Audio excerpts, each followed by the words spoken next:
자, 오늘이 벌써 45번째, 그리고 우리 교회론, 칼빈주의 교회론의 8번째 시간이 되는데요.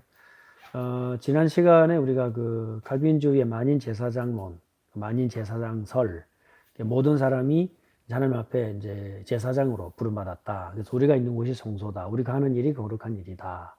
그래서 이제 전주기에서 말한 것처럼 거룩한 것, 속된 것 구분이 없고, 또 그렇다고 해서 너무 성직자, 평신도 이런 단어적인 구분도 우리가 불필요하다. 그럼에도 교회를 질서 있게 관리하기 위해서 직분을 주셨고, 그렇지만 우리는 모든 하나님의 백성들이 함께 왕 같은 선지자로 맡은 일을 섬깁니다. 까지 우리 얘기했습니다. 자, 거기에 꼭 연관되어 가지고 오늘 꼭 알아야 될 부분이 있는데요. 그게 영적인 은사에 대한 부분입니다. 자, 이걸 우리가 어떻게 이해해야 될까 한번 잠깐 기도하고 시작하도록 하겠습니다. 하나님 감사합니다. 매주 저희들에게 올바른 가르침을 주시고 방향이 없고 내용이 없었던 저희들에게 하나님을 알아가는 구체적인 그 길과 내용을 깨닫게 하시는 은혜를 감사합니다. 매주 금요일 올바른 신앙생활 이 시리즈를 통해서 개혁주의 운동 또 그것을 삶으로 이루어낸 청교도들의 말씀을 저희들도 그대로 닮아가고 배워가고 열매로 맺힐 수 있도록 주님 우리 모든 엠마오 성도들을 축복하여 주옵소서. 감사를 드리며 예수님 이름으로 기도합니다. 아멘. 자, 오늘 나눠드린 거는 뭐 분량은 많지만요 내용은 너무 간단합니다. 그래서 지난 시간에 의해서 이제 사실 영적 은사 그러면 다 우리가 생각을 갖고 있습니다. 갖고 있는데 조금 생각이 달라요. 그래서 이제 주로 어떤 우리 생각을 갖고 있냐면 영적 은사 이러면 아주 이렇게 신령하게 보는 그런 경향이 있어요. 주로 이제 어느 교단에서 많이 강조할까요? 오순절에서는 많이 강조하고요. 또 은사를 아주 이렇게 가볍게 여기는 아직도 그런 거 하고 있냐 이렇게 가볍게 여기는 단체들이 있어요. 우리가 옛날에 있었던 이런데 그런데는 은사를 아주 이상하게 생각해요. 뭐 오직 전도 말고는 아무것도 안 하는 이 모든 은사의 목적은 전도다 이런 식으로 너무나 곡해하고 있는 양극단이 있습니다. 위의 극단, 아래 극단. 또 어떤 사람은 이렇게 생각합니다. 내가 이제 신유의 은사, 방언의 은사, 그 다음에 꿈 해몽의 은사, 계시의 은사, 모든 은사 12가지, 15가지를 다 받아보고 싶다. 이런 분도 계시고, 아니면은 뭐 그런 거 전혀 관심이 없고, 그거는 성경의 일이고 나하고 관계없다. 이렇게 이제 보는 분도 계십니다. 그거는 이제 오른쪽과 왼쪽의 양극단으로 볼 수 있겠죠.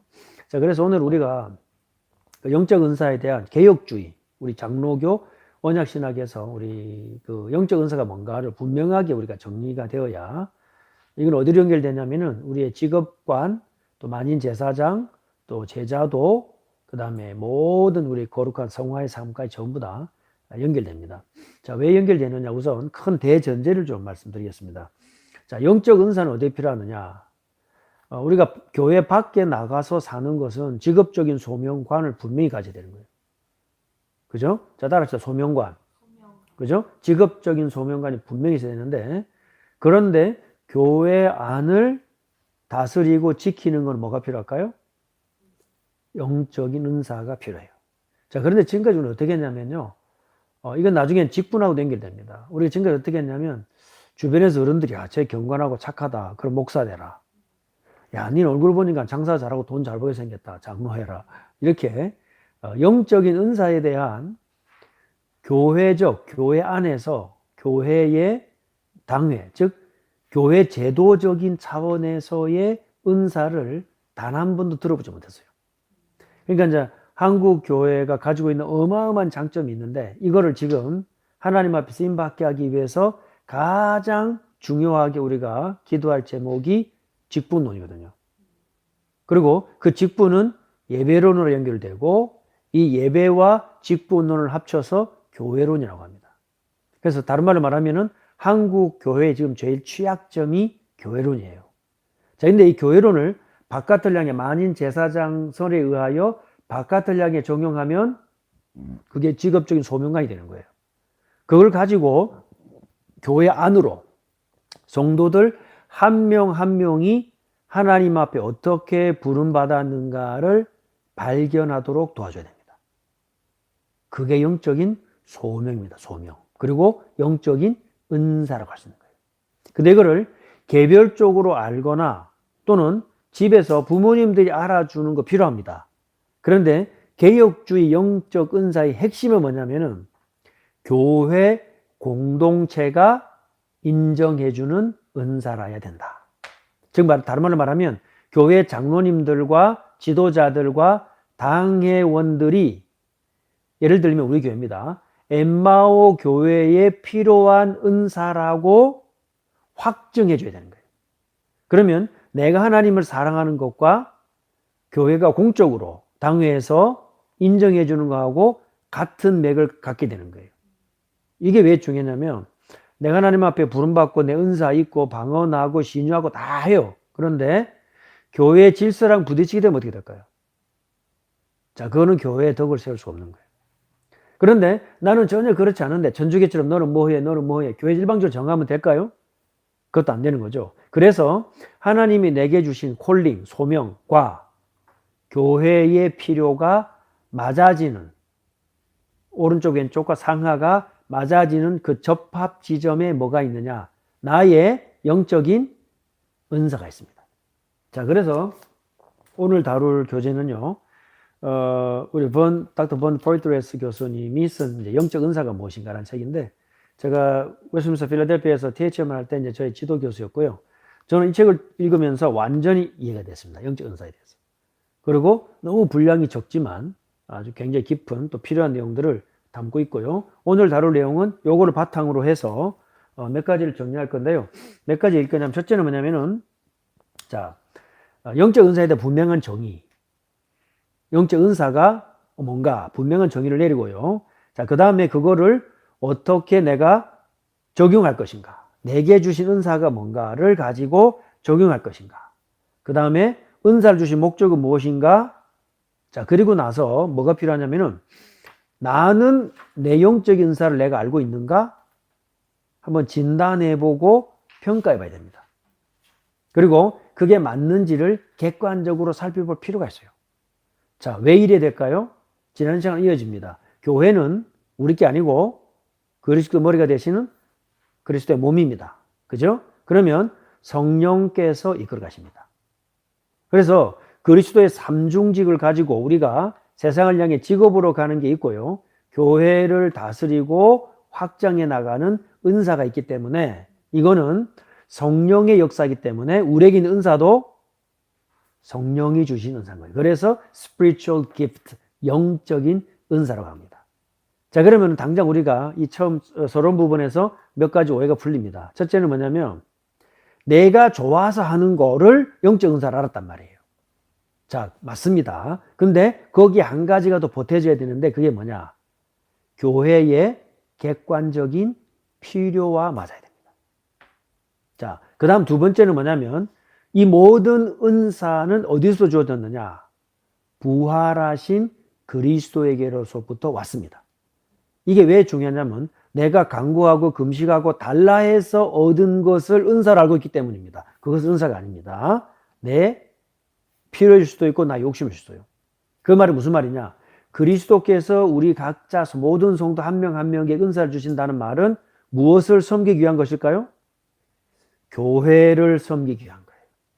자, 이 두 가지만 서론에서 이해를 해도 굉장한 겁니다. 자, 그래서 오늘 본문을 살펴볼 건데 1, 2, 3, 4, 5 은사를 다루는 본문이 신약 성경에 5군데가 나오는데요. 자, 그 중에서 로마서 12장 6절에서 8절만 일단 한번 살펴봅시다. 자, 그 다음에 가장 유명한 게 이제 잘 알려져 있는 게 고린도 12장. 고린도 교회 은사 전쟁이 벌어졌잖아요. 은사 다툼이 벌어졌잖아요. 그 다음에 세 번째가 고린도 12장 28절 30절. 그 다음에 에베소 4장, 베드로전서 4장.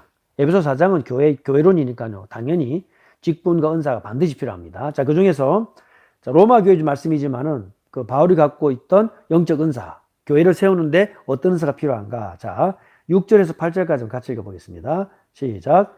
우리에게 주신 은혜대로 받은 은사가 각각 다르니 혹 예언이면 믿음의 분수대로, 섬기는 일이면 섬기는 일로, 혹 가르치는 자면 가르치는 일로, 혹 권위하는 자면 권위하는 일로, 구제하는 자는 성실함으로, 다스리는 자는 부지런함으로, 긍휼을 베푸는 자는 즐거움으로 할 것이니라. 자, 은사에 대한 이야기거든요. 자, 그러면서 한번 서론을 한번 보십시다. 영적 은사란 무엇인가? 이 포이트레스 교수님이 정리하신 영적 은사는 두 가지 포인트가 있습니다. 자, 우리 성도들 가운데 이해할 수 있는 분도 계실 건데요. 이 영적 은사가 신약 시대 사도들에게 주어졌던 대로 지금도 계속되고 있다. 그걸 보고 계속론. 자, 여기 써놓으세요. 오순절. 오순절 계통에서는 요대로 믿습니다. 그죠? 계속된다. 요거보다 더 강조하는 데 있는데 거기 뭐냐면 지금도 하나님은 계시하신다. 신사도 운동. 직통 계시. 그보다 더 멀리 간 단체가 직통 계시를 지금도 받고 있는 몰몬. 걔네들은 1년에 딱 한 번 사도들 12명이 딱 모여가지고 집중적으로 귀신을 받아요. 그 중에 프레지던트 한 명이 제일 높은데 지금 저 유타에 제일 꼭대기 올라가죠? 그 제일 꼭대기 올라가가지고 뭘 하나 딱 받아와요. 그러면은 거기 모여있는 그 쫄자들 바이스 프레지던트 12명하고 모여가지고 협의를 합니다. 내 이거 받았는데 맞냐 안 맞냐. 신기하죠? 똑같이 받아요. 그리고는 밑으로 70인 제자들 단어도 똑같이 써요. 쫙 전달합니다. 걔네들이 밑으로 쫙 뿌립니다. 1년에 한 번씩 딱 한 번 딱 메시지 받습니다. 직통 계시. 그리고 그거를 전부 녹취해가지고 몰명경을 이어가고 있죠. 계속 이어갑니다. 그러니까 그 사람이 받는 게 성경의 계시하고 똑같아요. 오히려 성경의 계시보다 더 위에 있습니다. 자, 계시가 계속되고 있다. 그런데 우리 개혁주의 장로교에서 뭐라고 말하냐? 모든 하나님의 계시와 계시의 사역은 종결되었다. 그죠? 완성되었다. 그래서 이 두 가지, 그러면 이제 계속되고 있는 사람들은 뭘 말하냐? 지금도 귀신 쫓겨나가고, 신유인사 나타나고, 방언도 하고, 다 일어나지 않느냐? 웨일즈에 일어나지 않았느냐? 영국에서? 유럽에 일어나지 않았느냐? 인도네시아에 일어나지 않았느냐? 한국에? 평양에서 일어나지 않았느냐? 지금도 계속되고 있다. 왜 성령의 역사를 중지하려고 하느냐? 이게 계속되고 있다라고 말하는 사람들의 주장이에요. 그런데 우리는 뭐라고 말하느냐? 계시는 66권 성경으로 완성되었다. 사도 요한이 맨 마지막에 요한계시록 받았잖아요. 그것으로 모든 계시는 종결되었다. 하나님이 우리에게 주신 모든 말씀은 다 완성되었다. 성취되었다. 그것으로 피리어드, 마침표를 찍었다. 그러면 지금 일하고 있는 일들은 뭐냐? 자, 여기에 대해서 포이트레스 교수님이 너무나 정확하게 답을 냈습니다. 뭐라고 냈느냐? 자, 1페이지 보시면 그림 있죠? 4단계로 나눕니다. 4단계. 첫째는 뭐냐면 그리스도가 가지고 계신 신성한 권위. 그거는 하나님의 권세거든요. 죽음을 이기고 사단을 이기고 질병을 다 치유할 수 있습니다. 자, 예수 그리스도 부활 승천 이후에 그 다음에 사도들의 시대가 있습니다. 사도들이 가진 권위는 예수님의 권위를 이어갑니다. 그 권세를 이어갑니다. 그래서 사도행전 30절에 이 모든 표적과 기적이 누구의 이름으로? 거룩한 종 예수의 이름으로 일어나게 하옵소서. 자, 그 다음부터가 중요합니다. 자, 예수님의 메시아로서의 가지고 계신 권위와 사도가 받은 권위는 무엇을 위한 거냐? 말씀이 기록되기 위한 것이었습니다. 그래서 사도 요한 때까지, 그죠? 사도 요한이 계시하셔서 마지막 계시록을 기록할 때까지입니다. 자, 그런데 그 이후로도 많은 기적이 있었습니다. 그건 어떤 기적입니까? 세 번째 단계입니다. 자, 저한테도 그 페이퍼를 하나 주시겠어요? 네, 하나 주십시오. 네. 자, 세 번째 단계는 무슨 단계냐? 자, 요거는 패스터들, 티처들, 엘더들 또는 디컨들, 예를 들면 스데반 집사, 빌립 집사, 그 시대, 성경의 시대에 특별하게 권위가 나타났어요. 그러나 이거는 그리스도에게서부터 유추된 권세입니다. 동일한 권세가 아닙니다. 1단계, 2단계는 디바인 오토리티, 신성의 권세라고 딱 줄쳐져 있죠. 3단계부터는 뭡니까? 성경의 권위에 속하는 권세예요. 무슨 말이냐? 성경을 기록하고 계시를 전달하는 과정에 그리스도께서 그들을 통해서 행하신 기적의 은사의 역사입니다. 자, 성경이 완성됐습니다. 네 번째 단계, 제너럴 단계, 일반 단계. 여기에는 모든 믿는 자가 다 들어갑니다. 자, 그래서 그 옆에 써놓으세요. 방향성 써놓으세요. 왜 방향성이냐? 권세는 위에서부터 아래로 내려옵니다. 선지자, 제사장, 왕직의 권세가. 그리스도는 그 자체입니다. 사도시대를 거쳐서 특별한 계시의 시대를 거쳐서 일반인의 시대까지 왔습니다. 일반인의 시대에서부터 방향성을 거꾸로 해서 올라갈 수 있을까요? 없습니다. 그 말은 무슨 말이냐? 우리에게 오늘 갑자기 신유, 방언, 치유, 예언 모든 성경의 12가지 15가지 은사들이 나타날 수 있어요. 그러나 그거는 계시성이 없어요. 써놓으세요. 내가 지금 하는 은사는 네 번째 단계는 계시성이 없어요. 근데 이거를 계시성이라고 말하면 이단입니다. 몰몬, 신사도, 직통기시.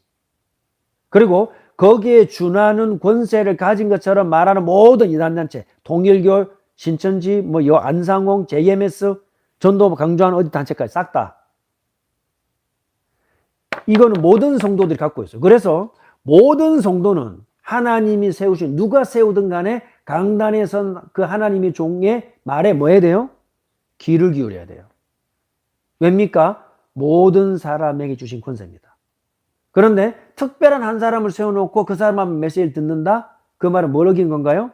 일반 은혜 은총을 어긴 것이고 여기에 말씀에 준하여서 권세를 역행하는 것입니다. 그래서 방향성은 반드시 위에서 아래입니다.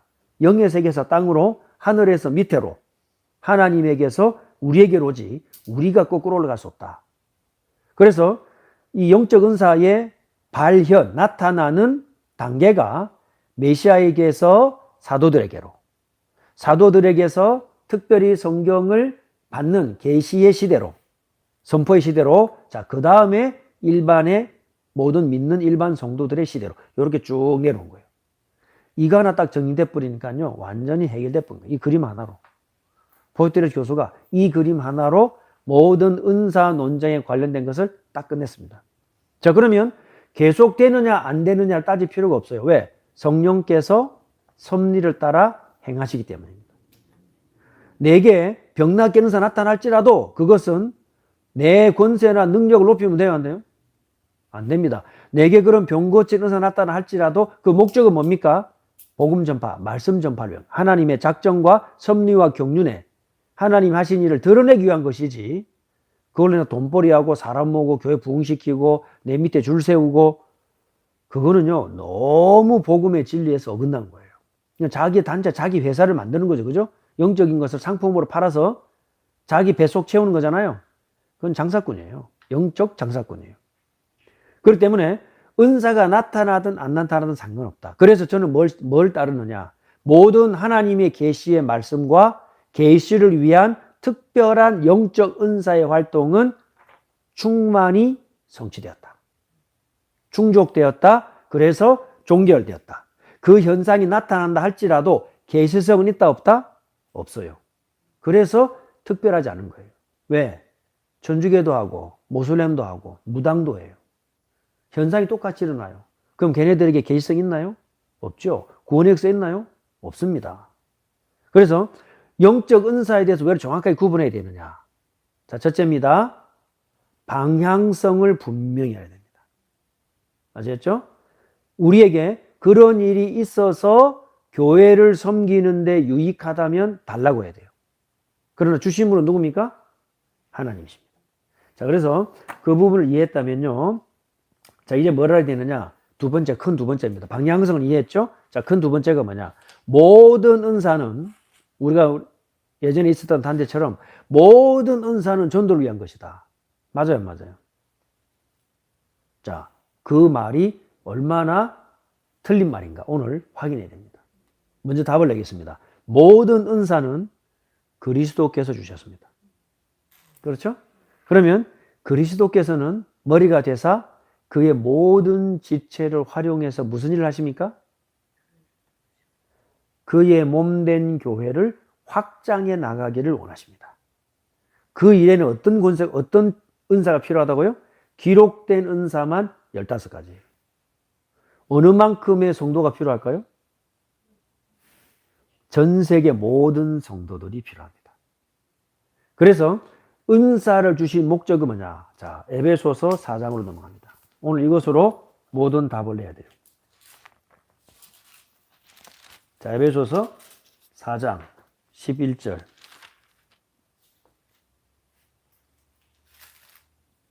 자, 11절, 12절. 자, 같이 읽습니다. 그가 혹은 사도로 혹은 선지자로 혹은 복음 전하는 자로 혹은 목사와 교사를 주셨으니 이는 성도를 온전케 하며.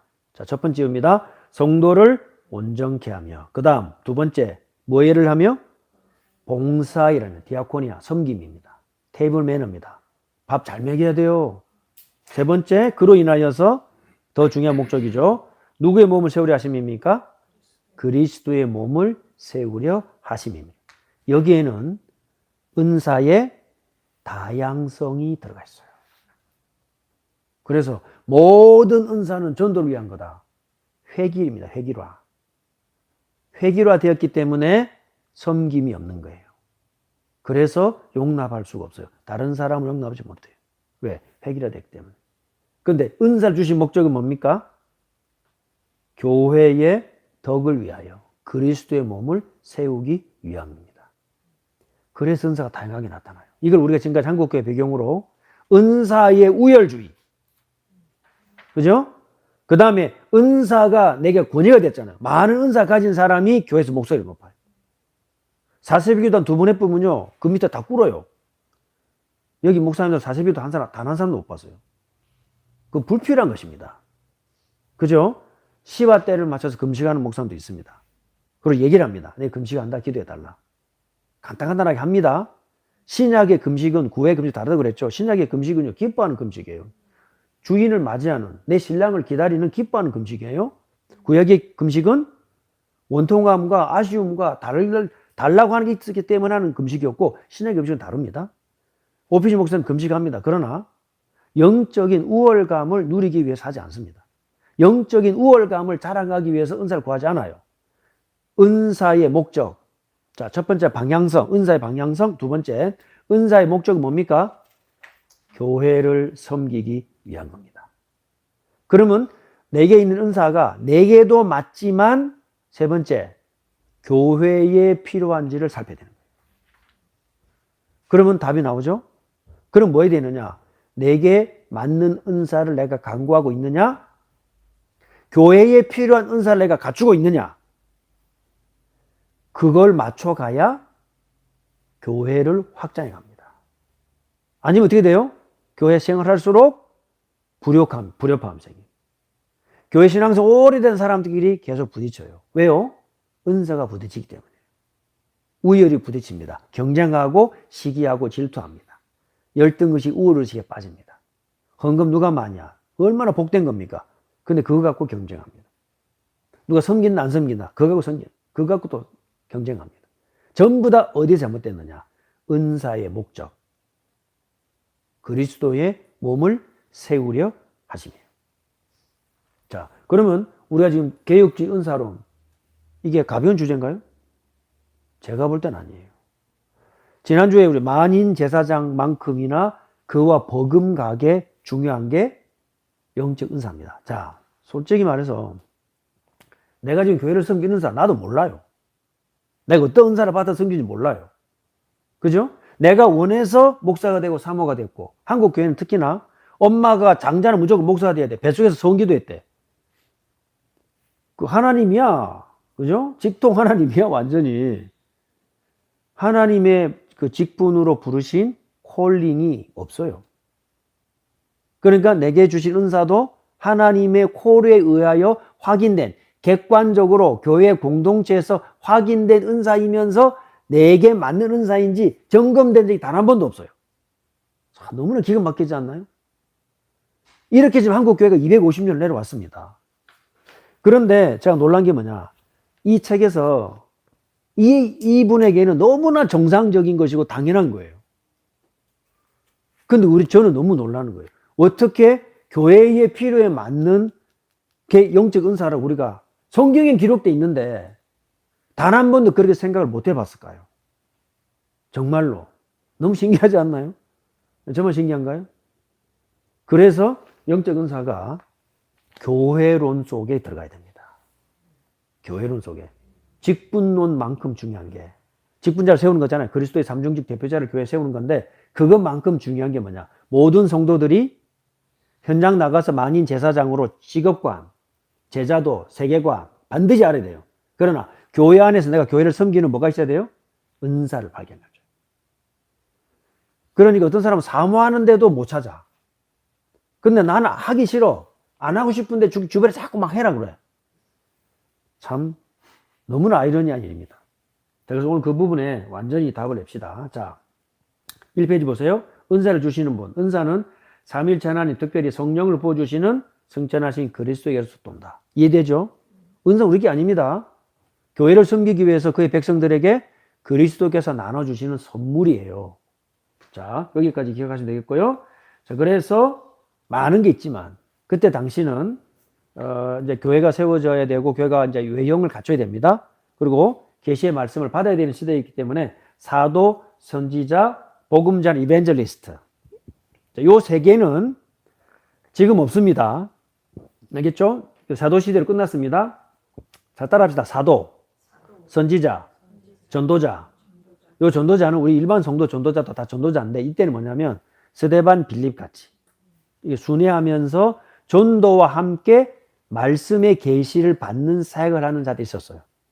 그래서 때로는 바나바도 전도자인데 때로는 바나바도 사도라 부른 적도 있어요. 그러니까 그때는 이렇게 단어들이 혼용되어 쓰여졌습니다. 요 세 개는 사도시대, 성경이 기록된 시대로 완전히 종결됩니다. 자, 그 다음에 뭐가 있습니까? 그들의 가르침과 계시를 받아서 성도들을 목양하는 목사. 그죠? 그 목사를 티칭 엘더라고도 하기도 한다. 근데 티칭 엘더 중에서도 성도들을 전적으로 가르치는 목사가 목사다. 이해되죠? 자, 그 다음에 교사는 뭐냐? 티처입니다. 교사는 목사나 장로나 직분자들이나 성도들을 가르치는 자입니다. 그러니까 요즘 말로 말하면 신학교의 목사님들은 전적으로 목회를 하지 않잖아요. 거의 티칭 엘더예요. 보이트레스 교수님도 PCA 교단에 속해 있지만은 그 섬기는 교회 가면 티칭 엘더예요. 그럼 담임 목사님 비잖아요? 메시지 하시고. 왜? 안수받았기 때문에. 그러니까 학교에서는 교수입니다. 교회에서는 티칭 엘더입니다. 노회에서는 티처입니다. 자, 이런 직분들의 약간씩 차이가 있는 거 이해되시죠? 그죠? 자, 그러면 목적은 뭐냐? 2페이지. 당장 이해될 겁니다. 덕을 세우기 위함이다. 자, 세 가지 목적이다. 첫째, 교회를 세우기 위함이다. 옆에 써놓으십시오. 그래서 상호 소통이 돼요. 왜 우리가 올바른 신앙생활 교육을 계속 하느냐? 이 은사론에 대해서 우리 엠마오 성도들 지금부터 동일하게 알아야 돼요. 그래야 뭐가 안 생깁니까? 불필요한 분쟁이 안 생깁니다. 직분을 몰라놓으니까 직분 때문에 교회가 분열해요. 그렇죠? 예배가 안 맞으니까 교회와 교단 간의 연합이 안 돼요. 그러니 예배론, 직분론, 은사론 합쳐서 교회론. 굉장히 중요합니다. 자, 첫 번째 목적은 뭐냐? 교회를 세우기 위함이다. 두 번째, 교회 연합을 위함이다. 상호 성장. 세 번째, 하나님 영광 돌리기 위함이다. 그리스도와 연합. 자, 이것을 적용하는 게 삼중직이란 말이에요. 삼중직 우리가 받았다 그걸 끝나는 게 아니라 그것으로 내 은사를 통해서 삼중직을 적용합니다. 그러니까 우리 모든 성도는 각각이 왕 같은 제사장이요, 왕 같은 선지자요, 제사장, 선지자적 제사장이요, 선지자적 왕이요. 삼중직을 동시에 다 받았습니다. 그러나 지금부터 뭘 찾아야 되느냐? 개별 은사를 찾아야 돼요. 자, 따라합시다. 개별 은사. 아시겠죠? 우리가요, 단 한 번도 이런 생각 안 하고 왔어요. 그리고 그 은사가 그리스도께서 내게 준 은사가 맞는가? 확인한 적이 없어요. 그리고 교회에 필요한 것인가?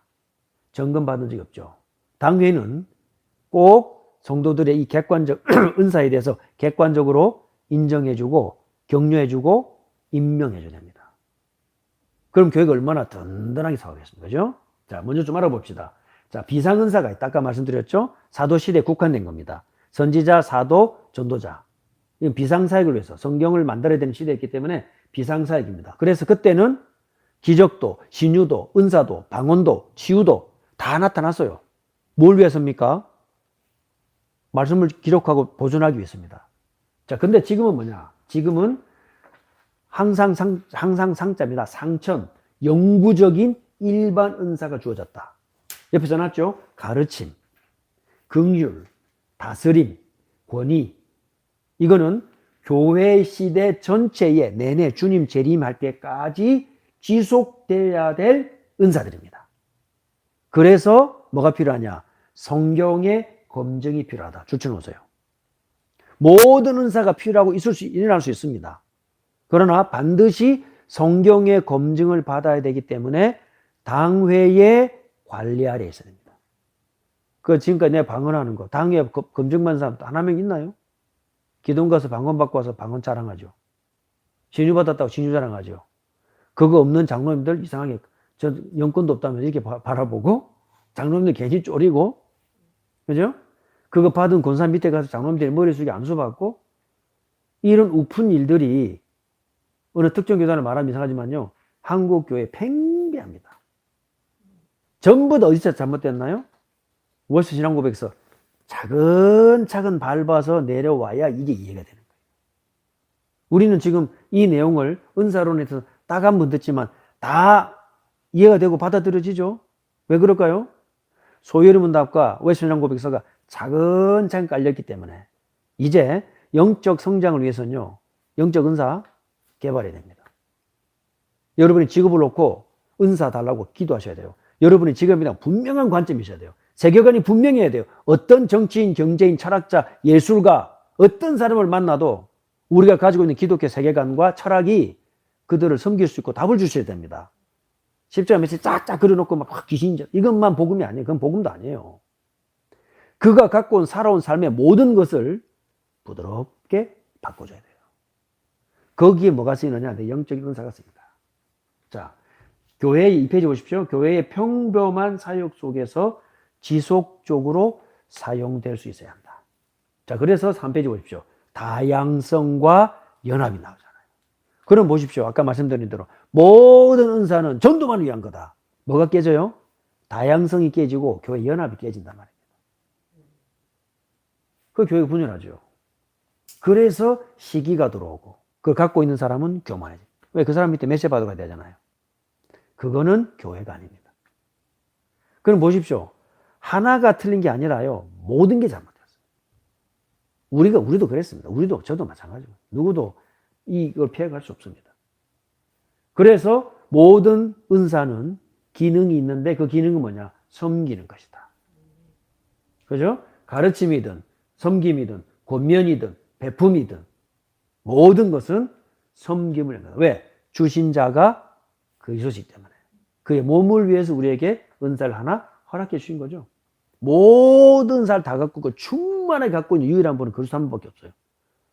80억이 나눠 가졌다고 생각해요. 그래서 우리는 80억이 다 필요한 거예요. 때로는 불신자도 필요합니다. 자, 모든 그리스도는 지금부터 해야 되느냐? 은사를 개발하기 위해서 세 가지가 필요하다. 첫째, 발견해야 돼요. 내 은사가 뭔가 발견해야 됩니다. 두 번째, 그게 적합한가 검증해야 됩니다. 세 번째, 개발해야 됩니다. 그래서 영적 은사는 지금까지는 다 나를 위해라고 생각해 봤단 말이에요. 내가 병들었으니까 신유 은사, 내가 뭐 답답하니까 이런 은사. 근데 이제는 방향을 싹 바꿔야 돼요. 누구 중심으로? 하나님 중심으로. 뭘 섬기기 위하여? 교회를 섬기기 위하여. 그럼 전도도 보십시오. 누가 하시나요? 성삼위 하나님이. 교회를 통해서 하나님이 행하시는 것이 전도입니다.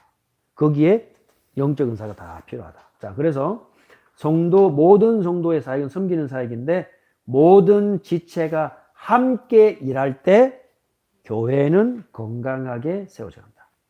그래서 모든 은사의 공통점이 있다. 고린도서 13장 사랑인 거예요. 가르치는 자도 사랑이 드러나는, 섬기는 자도 맨 마지막은 사랑의 불꽃이 일어나는 거예요.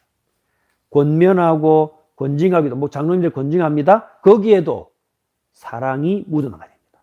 모든 은사 한 곳에 싹 모으면 액기스를 쫙 뽑아내면요, 그 중에 제일은 사랑이라. 그런데 다양성이 없어지면 어떻게 돼요? 그게 안 나타난다고요. 해결돼 버리기 때문에. 그건 교회가 아닌 거예요. 자, 은사, 만약에 사랑이 없으면 어떻게 돼요? 은사는 교만이 되고, 은사는 분열을 만들고, 은사는 참된 목적을 잃어버리게 만듭니다. 따라서 우리가 은사라고 했을 때 초자연적 기적만 은사라고 하는데 아닙니다. 일상적인 거, 평범한 삶 속에 주님 오실 때까지 계속 할 수 있는 것이 은사다. 그럼 정의를 딱 바꿔야 돼요. 혹 그런 초자연적이 나타날 수도 있다. 그러나 그것은 나를 통해서 잠시 쓰시는 것이다. 그거는 영원히 계속되지 않고 거기에는 계시성이 없다. 그래서 특별하게 도드라지거나 그 한 사람 밑에 모이거나 그렇게 안 하는 거예요. 그렇게 된다. 그런 일이 우리 가운데 일어난다 할지라도. 자, 그러면 어떻게 실천하느냐? 교회를 섬기고 연합하기 위해서 내게 주신 은사를 지금부터 아까 말씀드렸습니다. 발견하고 적합한지 검증하고 세 번째 개발한다. 자, 그래서 교회 안에서 영적 은사입니다. 자, 교회 밖은 뭡니까? 교회 밖을 향해서는 우리 직업론입니다. vocational calling이에요. 교회 안에서는 영적 은사를 찾아야 됩니다. 자, 그럼 아까 복습했지만 영적 은사는 뭐냐? 그 포인트에서 말합니다. 계산을 잘하는 것도 은사다. 왜? 계산이 필요한 사람을 섬길 수 있다. 일반적인 거, 말을 잘하고 논리적인 것도 은사다. 왜? 그게 필요한 사람을 도울 수 있기 때문에. 그래서 자연적인 재능도 성령의 능력을 입을 때는 영적 은사에 포함된다. 아시겠죠? 자, 모든 것은 덕을 세우기 위한 것이다. 자, 그래서 벌써 이런 것부터 제1장 6절에 성경이 최종의 권위를 갖고 있다. 자, 다 복습했습니다. 자, 그래서 사랑이 묻어나야 된다. 자, 그러면 자, 5페이지 보십시오. 질문 한번 해보겠습니다. 그러면 왜 그리스도인들이 이 사랑의 은사보다 더 필요한 은사의 능력에 더 치중할까요? 왜 그럴까요? 왜 사랑이 은사보다 더 중요하게 다가오게 됐을까요? 왜 그럴까요? 자, 제가 한번 생각해 봤거든요. 은사의 목적이 섬김이 아니라 나를 충족시키려고 했기 때문에 그렇죠. 나를 드리는 것. 그 문제가 고린도 교회의 문제였습니다. 그러면 우리가 지금 오늘 짧은 시간에 모든 걸 다 할 수 없지만 일단 방향성 이해하셨죠? 그죠? 사도성에서 밑으로 내려올수록 일반성으로 갑니다. 지금 일반성은 사도성이나 계시성이나 특별성을 띄지 않습니다. 그리고 계시는 섬김을 위한 거다. 이해되셨습니다? 자, 그리고 이 모든 은사의 가장 공통적인 것은 사랑이다. 자, 그러면 제가 일부러 표를 만들어 봤거든요. 자, 장로교하고 오순절 은사에 대해서 딱 드러납니다. 목적, 교회에 덕을 세운 거죠. 하나님 앞에 서 있는 자세잖아요. 그런데 거기에다가 하나 붙였어요. 나의 욕망을 붙였죠. 왜? 나 폐병 낫고 싶어요. 가난 벗어나고 싶어요. 무슨 말입니까? 개혁주의 장로교는 정통성에 무게를 둡니다. 근데 오순절은 어디에 무게를 둬요? 현장성에 무게를 둬요.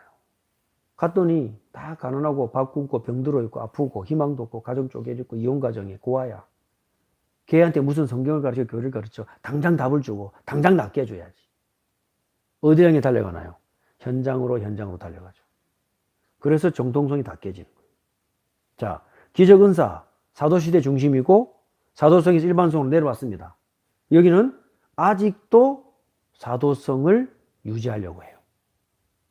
오순절. 여기서 더 나가면 카리스메틱, 더 나가면 직통계시, 더 나가면 몰몬. 전부 다 어디를 향해 갑니까?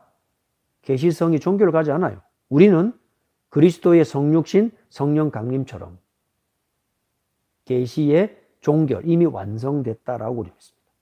방언 일어날 수 있죠. 제한적이고 일시적이고 현상적입니다. 국지적입니다. 그죠? 여기는 반드시 성령 받은 사람 해야 돼. 성령을 하나님 보는 것이 아니라 능력으로 피조물로 보는 거예요. 성령 하나님이신데 여기는요 능력이에요. 내가 왔다 갔다 할 수 있어요. 능력으로 봐요. 이거는 삼위일체에 깨지는 겁니다. 자, 모든 권위는 정통성 성경에 있습니다. 이 사람들은 하나 달아요. 혹을 달아요. 이거 체험해봤어? 안 해봤어? 그러면서 지금 돌아섰습니다만은 그 한국의 오순절 가장 큰 교회를 세웠던 조은원 목사님 너무 기가 막히게 하죠. 오늘 영상에 딱 나오더니 뭐라 그러냐. 나는 하나님의 주권과 칼빈주의를 신봉한다.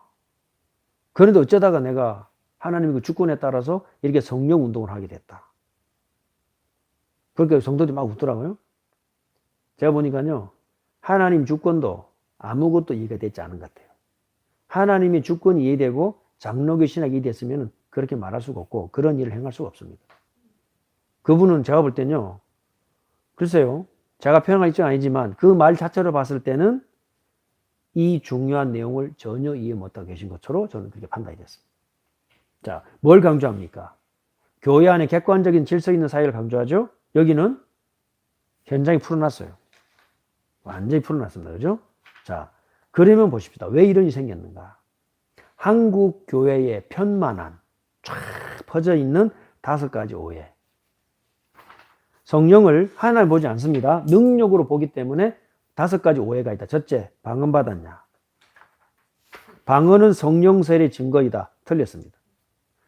당장 고린도서 12장에 말하죠. 다 방언을 말해야 되겠느냐? 대답은 아니요. 아니요. 다 받으라 그래요. No. 이거는 열매를 절대화시킨 거죠. 은사는 다양한데 획일화시킨 거죠. 성경과 부딪힙니다. 개혁주의 뭐라 말합니까? 회심할 때 모든 신자에게 주어진 것이다. 방언은 성령 세례의 보편적인 증거가 될 수 없다. 보편적인 증거는 고린도서 13장입니다. 사랑입니다. 인간적인 사랑이냐? 여러 가지 말할 수 있겠죠. 그리스도 사랑입니다. 그게 보편적인 증거입니다. 두 번째, 방언 다음에 예언. 하나님의 새로운 계시다? 지금도 새로운 계시를 주고 있다? 아닙니다. 이 하나님의 말씀은 오직 하나의 터 위에 서 있다. 고린도서 11절에 이 터는 곧 예수 그리스도다. 그래서 지금은 말씀과 성경을 통해서 하나님의 계시를 받습니다. 웹서 신앙고백서 제1장 6절. 끝이에요. 이걸로 피리어드입니다. 여기에 더하려 하면은 그거는 틀린 가르침, false teaching입니다. 거짓 선지자의 가르침입니다. 세 번째, 신유. 믿음이 세면은 병나게 할 수 있다. 자, 그런데 보십시오. 바울은 병을 짊어지고 살았습니다. 그리고 그 은혜가 내게 족하다 그랬어요. 하나님은 때때로 치유하십니다. 그러면 보십시다. 자, 예수님이 공생애 3년 동안 사복음서 오시면 치유하셨어요. 죽은 자 살리셨죠. 여기서 우리 2가지 질문해야 되거든요. 왜 모든 사람 살리지 않았을까? 왜 모든 병을 다 그때 치유하지 않았을까? 그게 첫 번째 질문이고요. 그러면 그게 지금도 계속되고 있다면 그건 어떻게 설명할 수 있을까? 전주교부터 시작해서 2가지 질문을 할 수 있거든요. 자, 첫 번째 질문에 답을 드리겠습니다. 예수님의 그때 병을 고치시고 눈먼 자를 복되게 하고 죽은 자를 살리신 것은 메시아적 권위, 신성의 하나님의 능력의 샘플입니다. 샘플. 다 할 수 있다? 그러나 요렇게 한다. 나머지 누가 할까요? 교회 시대를 사는 우리가 삼중직으로 병원을 통해서든지 가르침을 통해서든지 방문을 통해서든지 목회를 통해서든지 우리 분량만큼 우리가 해나갑니다. 그리고 주님 재림하실 때 완전히 성취됩니다. 그래서 예수님이 사복음에서 행하신 모든 기적들과 지금 일어나고 있는 보편적인 치유와 주님 재림하실 때 일어나는 모든 최종 승리가 동일하다. 그게 우리 장로교 신학이에요. 그러면 2번째 질문입니다. 지금 일어나는 기적들은 뭐냐? 아까 말씀드렸죠? 그 예수님이 샘플을 이어가는 겁니다. 그래서 계시성이 없어요. 사도성에서 일반성으로 내려왔습니다. 그래서 병들면 병원 가라고요. 기도원 가가지고 붙들지 말고 병원 가시라고요. 아셨습니까? 기도하는 검사님들 기도 받으세요. 그러나 그게 계시성, 사도성, 특수성을 띠지 않는다. 그래서 우리가 서로 병들었을 때 서로 기도할 수 있습니다. 그러나 반드시 나아라? 아닙니다. 예수님과 사도는 그렇게 됐어요. 반드시 돼야 돼요. 그럼 우리는 그런 사도성과 계시성과 특수성이 있다 없다? 없다. 그럼 기도 안 하란 말이냐? 아니요. 야고보 말이잖아요. 장로를 정하여 기름을 바르고 기도하라. 그죠? 자, 특수성, 일반성 이해가 되시죠? 그럼 보세요. 신유가 뭡니까? 될 수도 있다. 그러나 그게 계시성과 특수성을 띠는 것은 이미 지나갔다. 4번째 오해. 성령 세례 받았냐 안 받았냐? 이거는 아까 말씀드린 대로 100% 성령을 능력으로 피조물로 보았기 때문에 이런 말이 나옵니다. 고린도서 12장 13절 한 성령으로 세례를 받아 한 몸이 됐죠? 그걸 끝난 거예요. 성령 세례는 회심할 때 그리스도 연합할 때 이미 성령이 우리와 함께 하십니다. 그걸로 끝입니다. 왜 이 성령 세례라는 말을 쓰나요? 그 뒤에 나타나는 내가 얻고 싶은 능력, 내가 받고 싶은 은사, 내가 요구하는 것을 달라고 하기 위해 성령 세례라는 말로 포장했을 뿐입니다.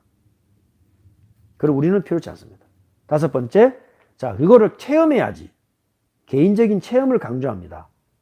그래서 영적 체험이나 감정적인 경험에게 많은 무게를 두거든요.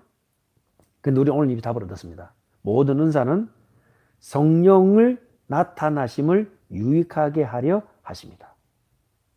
내 개인 체험의 목적이 있는 것이 아니고 교회를 세우고 서로 섬기기 위한 것입니다. 따라서 딱 정리가 나오죠. 첫째, 모든 신자는 영접할 때가 아닙니다. 회심할 때입니다. 회심할 때 성령을 받았습니다. 두 번째, 모든 신자는 같은 은사를 받은 게 아니에요. 다 필요합니다.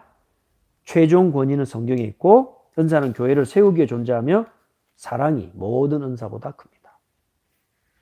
그죠? 자, 그러면 뭐 해야 되느냐? 내 은사를 찾아봐야 되겠죠. 찾고 점검하고 개발합니다. 자, 찾는 건데요. 자, 뭐냐? 내 은사가 무엇인가라는 질문보다 왜 은사를 주시는가를 질문해야 된다. 자, 지금부터는 내 은사가 뭔지 한번 찾아봅시다. 그죠? 거의 여러분이 알고 있습니다. 그러나 객관적으로 한번 검증을 해볼 시간인데요. 자, 여기에다가 한번 내게 지금 해당되는 것만 이렇게 체크마크를 해보시면 됩니다. 자, 영적 관심에서 어떤 사역에 끌리는가 쭉 있습니다. 한번 체크마크 해보세요. 체크마크 해보세요. 가르침, 봉사, 격려, 사역을 조직하는 거, 고통받는 사람을 돌보고 전도하는 거, 영적인 지도해 주는 거. 자, 빨리빨리 넘어갑니다. 자, 두 번째, 어디에 마음이 가장 걸리는가 교회를 보면서. 성경을 잘 모르는 성도, 제자를 약한 성도, 볼 때 내 마음이 걸리는가, 자꾸 밟히는가, 외롭거나 고통받는 사람, 사역에 비효율성과 곤란한 일 겪을 때, 저거 좀 풀어주고 싶은데, 정리하고 싶은데, 또는 낙심한 성도를 볼 때, 또는 복음을 모르는 사람을 볼 때, 교회의 실질적인 필요가 보일 때, 자꾸 눈에 밟힌단 말이에요. 자, 그런데 세 번째, 열매는 어디서 나타나는가? 그죠? 내가 설명하면 다른 사람 성경을 잘 이해한다고 한다.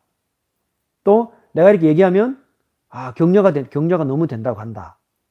또 내가 일을 맡으면 조직이 잘 굴러가고 맡겨둔 것들이 풀려진다. 그리고 내가 도우면 실제로 그분들에게 도움을 준다. 경제적으로든 물질적으로든 심정적으로든. 자, 어느 정도 파악이 되십니까? 대충 한번 보시기 바랍니다. 한 원을 만들어 보세요. 이 세 가지 가지고. 큰 카테고리에서 쭉 원을 만들어 보세요. 자, 그러면서 이제 한번 구체적으로 객관화시켜 봅시다. 자, 말씀에 관련된 은사가 있습니다. 자, 여기에 1번에서 5번까지 점수를 매깁니다.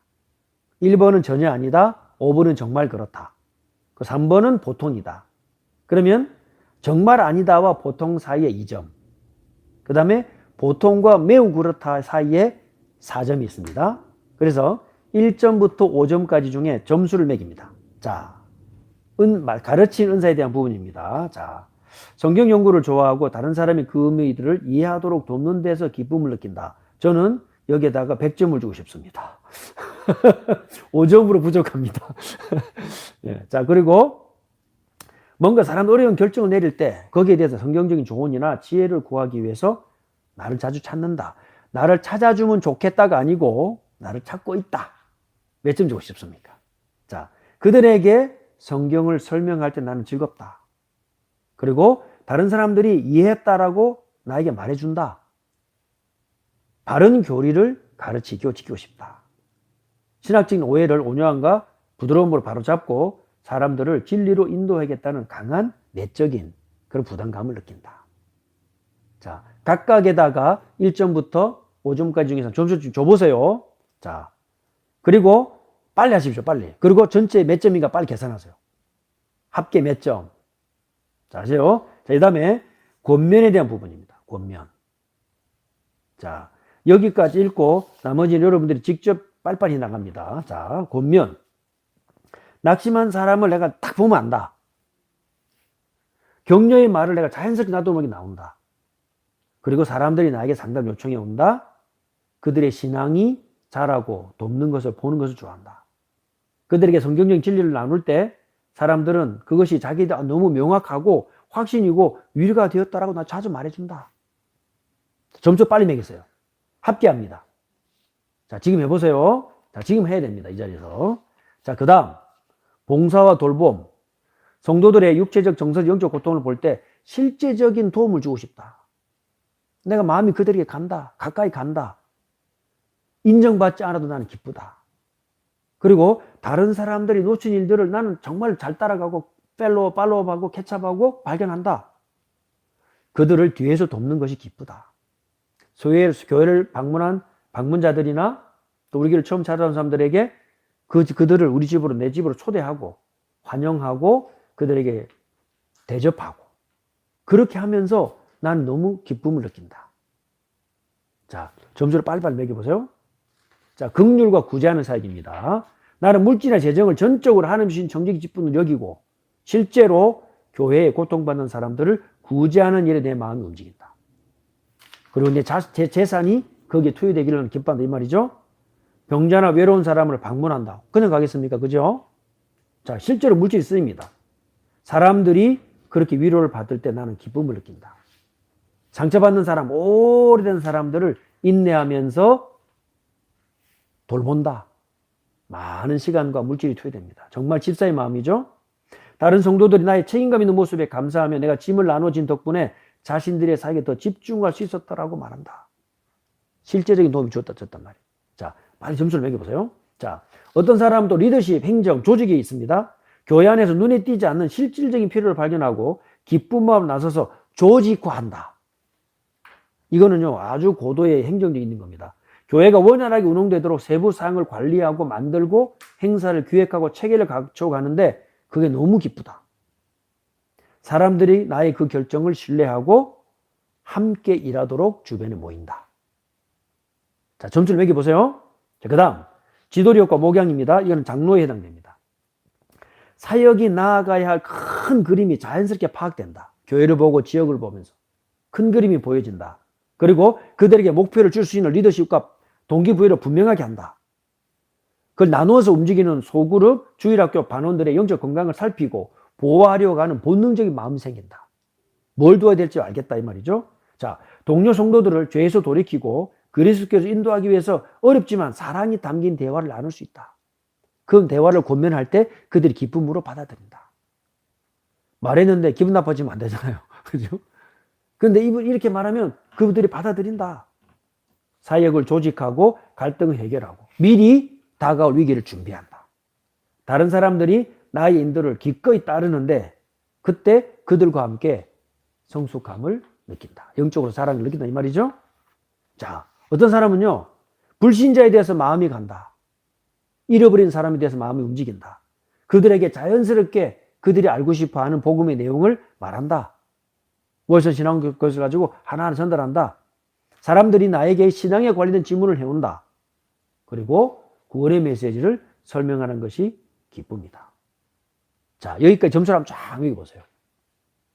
자, 비교적 점수가 높은 거 두 개를 찾아보세요. 두 개. 자, 낮은 점수가 나온 거 두 개를 찾아봅니다. 아시겠죠? 대충 파악해 놓으세요. 자, 여기서 질문합니다. 이 능력만으로는 은사가 내게 합당한 은사라고 증명되지는 않습니다. 자, 그럼 뭘 봐야 될까요? 이 능력이, 내게 주신 이 능력이 교회를 세우는데 실제로 사용됩니까? 를 질문해야 되는데 이건 누가 검증해 줄까요? 교회 공동체가 은사를 확인합니다. 언제? 사용될 때. 사용될 때. 그래서 우리 엠마오 코리아 지금 이게 이 은사에 대한 모임을 하잖아요. 이 딱 너무 정확하죠. 주일날 이번 올 주일날 야고보서도 은사에 대한 내용이에요. 짜맞췄나요, 제가요? 그러면 빨리 눈치를 채고 정신을 차려야 됩니다. 하나님 우리가 뭘 원하십니까? 엠마오 교회가 정말로 올바른 방향을 놓고 달려가려면 모든 성도들이 지금부터 내 은사를 찾아야 됩니다. 알겠죠? 교회 밖을 향해서는 직업입니다. 반드시 있어야 됩니다. 교회 밖에서는 판사할 수 있습니다. 교회 안에서는 그 은사가 있어 나타나요. 은사가. 그래야 교회를 공동체를 하나로 묶었다는 거예요. 자, 보십시다. 확인하는 사람들이 누구냐? 목사와 장로, 성숙한 성도들과 사역 지도자들이다. 여기에는 여성 사역자들도 포함됩니다. 뭐라 질문하면 될까요? 나는 어떻게 그리스도를 섬길 것인가? 이 질문에 부합해야 되는 거예요. 나는 어떻게 그리스도를 섬길 것인가? 자, 세 가지 기준이 있습니다. 첫째, 하나님의 섭리가 내게 영적인 은사로 왔는지를 검증해야 되겠죠. 이것을 일컬어서 내적 콜링이라고 합니다. 옆에 적어 놓으세요. 내적 콜링. 자, 비교적 여러분에게 높은 점수가 나온 것들은 여러분이 이 땅에 하나님의 생명으로 출생할 때부터 주신 것과 굉장히 유사할 겁니다. 그게 그대로 다 드러납니다. 그리고 그것을 지금부터 뭐 해야 되느냐? 온전히 하나님의 손에 이끌려 교회를 세워가는 일에 어떻게 쓰임받게 할 것인가를 지금부터 기도하고 개발해야 돼요. 왜냐? 이미 내적인 콜링으로 주셨을 가능성이 많아요. 자, 두 번째. 그러나 언약 공동체의 검증, 즉 인정이 필요하다. 무슨 말이죠? 이거는 외적 콜링이라고 합니다. 그래서 직분자들은요, 노예에서 기준에 따라서 그걸 준비합니다. 시험을 칩니다. 그동안에 기도하면서 내 안팎을 다 다듬습니다. 그죠? 해병대 들어가려면요, 어떤 애는 라시 수술도 하고요, 몸 만들고 막 체력을 갖춥니다. 그게 외적 콜링이에요. 해병대 혹시 마음은 있어, 내적 콜링이죠. 가려면 뭐가 필요해요? 자격 조건을 갖춰야 되겠죠. 그래서 교회의 검증 작업이 필요하다. 한마디만 물어보면 돼요. 교회 지도자들이나 동료들이 나에게 어떤 사역을 주로 이야기해 왔나요?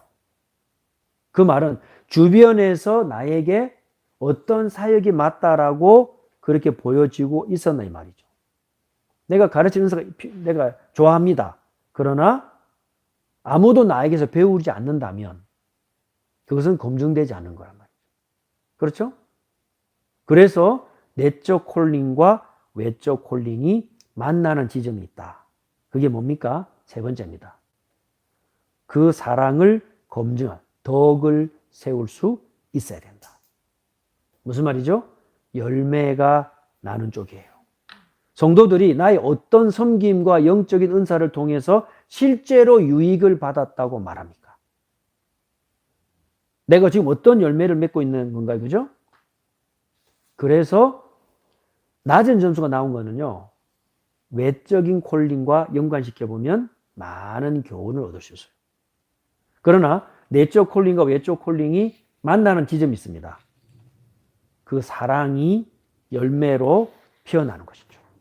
자, 그러면 조금 정리해 봅시다. 자, 구체화시켜 보면요, 은사가 6가지 분야가 있습니다. 더 많지만 카테고리를 나누면 그 다음 페이지 보시면 가르침, 권면, 봉사, 긍휼, 지도 전 안에 교회 사역이 쫙 펼쳐집니다. 주일학교, 성경공부, 어떤 분은 성가대로, 어떤 분은 주방으로, 제자훈련, 상담, 환대, 행정, 신방, 돌봄, 사역 조직 갖추는 거, 전도, 선교. 그 안에도 디지털, 유튜브, 지금 우리 찍고 있는 거, 새벽기도 올리는 거, 쇼츠 영상 만들고, 사진, 음향, 뭐든 관리하는 거. 어떤 사람은 재정. 전부 다 맞아요. 그럼 이제부터는 내가 원하고 잘해서 또 남이 하라 해서 하는 것에서 그 외적인 콜링을 보지 말고 내적인 콜링과 외적인 콜링이 만나는 열매를 지금부터 개발하는 거예요. 이해되시죠? 자, 그러면 아까 그 한 것 중에서 점수 높았던 거 2개를 딱 머리에 담아 보세요. 자, 그걸 놓고 제가 질문합니다. 첫째, 내 성격과 은사를 혼동하지 말라. 내 성격이 그걸 잘하는 성격이야. 근데 은사는 다르게 나타날 수 있어요. 그죠? 자, 요 2가지 가운데서 두 번째 보면 알 수 있습니다. 내게 자꾸 흥미로운 은사만 찾지 말라. 그러면 경쟁이 됩니다. 세 번째, 가장 보편적인 은혜의 방편, 말씀, 성례, 기도. 은혜의 방편을 무시하지 말라. 진짜 은사는 이 은혜의 방편과 방향을 같이 갑니다. 그렇죠? 그래서 영적 은사는요, 교회 안을 살피는 거예요. 교회 안은 예배 중심으로 돌아갑니다. 그죠? 예배는 직분자들이 섬깁니다. 그 직분자들과 우리 온 성도들이 하나님께 받은 은사를 확인하고 검증해서 개발합니다. 자, 어떻게 개발하느냐? 계속 발전시켜야 됩니다. 자, 1번. 내가 생각하는 은사. 지금까지 내가 잘했던 은사 있죠? 두 가지 제가 적어보세요. 내가 지금까지 잘해왔던 거. 자, 적어보세요. 뭐, 특별한 거 선거하되 이렇게 구체적인 것도 괜찮고, 개념적인 것도 괜찮아. 지금 적어보세요. 내가 잘해왔던 거. 자, 좀 시간을 드립니다. 적어보세요. 가장 높았던 점수 2개가 있겠죠, 그죠? 자, 그런데, 두 번째 질문입니다. 내가 원하는 사역은 뭔가? 내가 지금 원하는 은사는 뭔가? 잘해왔던 거 말고, 지금 내가 섬기고 싶은 사역은 뭔가? 또 한번 적어봅니다. 자, 그렇게 해서 같을 수도 있고 다를 수도 있습니다. 상관없습니다. 자, 여기까지가 뭐냐? 그러면 검증 작업을 진행하는 거예요. 아시겠죠? 이걸 가지고 이제 교회 지도자들과 목사님들과 장로님들과 또는 기도하면서 영적 은사에 대해서 조용히 찾아봅니다. 어디를 보면 되느냐? 본문 4군데 말씀드렸죠? 자, 아까 읽었던 고린도 12장, 로마서 12장, 에베소 4장, 베드로 4장. 여기에 신약 성경의 은사와 관련된 모든 게 다 나와 있어요. 그 외에도 지금 현대교회에 필요한 게 얼마나 많습니까? 그죠? 내가 볼 때는 아무리 사소한 거라도 다른 사람에게는 유익이 될 수 있어요. 전부 은사입니다. 자, 그러면 개발하는 일만 남았습니다. 그래서 뭐합니까? 전문적으로 신학을 공부하기도 합니다. 자, 그래서 THM 공부할 때, 그 친구는 해안선 가드였거든요. 가드였는데, 그 교회에 집사직을 섬기고 싶어가지고 MD 공부하러 들어왔어요. 그래가지고 THM까지 공부하셨어요. 걔는 소망이 뭐냐? 집사직 하려고 하는 거예요. 그런데도 지금 THM 구약으로 지금 마치고 PhD 공부를 하고 있는데, 한국은 좀 그렇죠. 미국은 그게 가능하겠죠. 그죠? 자, 계속해서 내 영적인 은사를 알아가야 됩니다. 두 번째, 목회자의 정기적인 지도가 필요하다. 다른 말로 말하면 당회원과의 정기적인 지도가 필요하다. 세 번째, 더 많은 사역에 열매를 맺고 사역에 참여해야 돼요. 그럼 내가 그걸 찾아가는 거예요. 세미나도 찾아가고 여러 가지 일들을 찾아갑니다. 따라서 네 번째, 기도 등 보편적 은혜 수단. 이거는 너무나 중요합니다. 이거 없이 은사 개발될 수가 없어요. 자, 따라서 영적 은사에 대한 개혁주의 핵심을 정리합시다. 은사의 발견은 내 개인의 감정적인 체험이 아니다. 성격 검사가 아니다. 내 개인이 원하는 주장이 아니다. 뭡니까? 성경적으로 이해해야 돼요. 그리스도의 주시는 선물이다. 그리고 내게 자꾸 마음에 밟히는 게 있어요. 영적인 부담이 가는 게 있어요. 그것을 해결할 수 있는 자연적인 능력도 하나님 내게 태어나는 순간부터 주신 거 있어요. 내 실제로 봉사하고 있어요. 그리고 그 열매가 나타납니다. 교회에서 객관적으로 확인이 되고 교회 필요에 맞습니다. 그것을 지속해서 성장시켜 나갑니다. 이 모든 것은 무엇을 위한 거냐? 그리스도 아래서 언약 공동체인 교회를 구조적으로 섬기는 거예요. 자, 그러면 영적 은사가 뭡니까? 몸된 교회를 섬기기 위해서 우리에게 나눠주신 그리스도의 사역의 한 조각입니다. 그죠? 오늘 새벽에 말씀드렸잖아요. 그리스도의 속성이 교류가 일어난다. 어마어마한 말이거든요. 그러니 인성으로 행하신 일이 그리스도의 신성으로 귀속이 되는 거예요. 그리스도는 죽지 않습니다. 예수님은 죽으셨죠. 근데 그 죽으심이 그리스도의 죽으심이 되므로 어마어마한 일들이 벌어져 버립니다. 우리는 그 그리스도께 연합되어 있기 때문에 지금 내 영적 은사 별거 아닌 것 같죠? 개발하고 찾으면은 그리스도께서 이루신 일로 귀속이 됩니다. 그게 신앙생활이에요. 이런 맛도 모르고 우리가 늘 하는 말로, 그럼 그건 내 종교생활인 거죠. 그죠? 아니면 세속적인 생활이 되는 거예요. 이 그리스도 귀속이 되어야 하나님 나라에 상급이 되는 거죠. 그걸 바로 가는 건 아니지만. 자, 영적 은사. 저는 이렇게 참 중요한지 몰랐고, 준비하면서 저도 참 많은 생각을 오늘 온종일 걸렸습니다. 이걸 하고 계속 생각하고 이거 하는데. 제가 정리가 안 되면 다 말할 수 없잖아요. 근데 너무 감사하고요. 오늘 여기까지 하고 잠깐 또 말씀 나누면 좋겠고요. 다음 시간에는 이 영적 은사에 한 가지가 빠지면 안 돼요. 그 부분을 다음 시간에 나누도록 하겠습니다. 자, 여기까지 마치도록 하겠습니다. 수고하셨습니다. 감사합니다.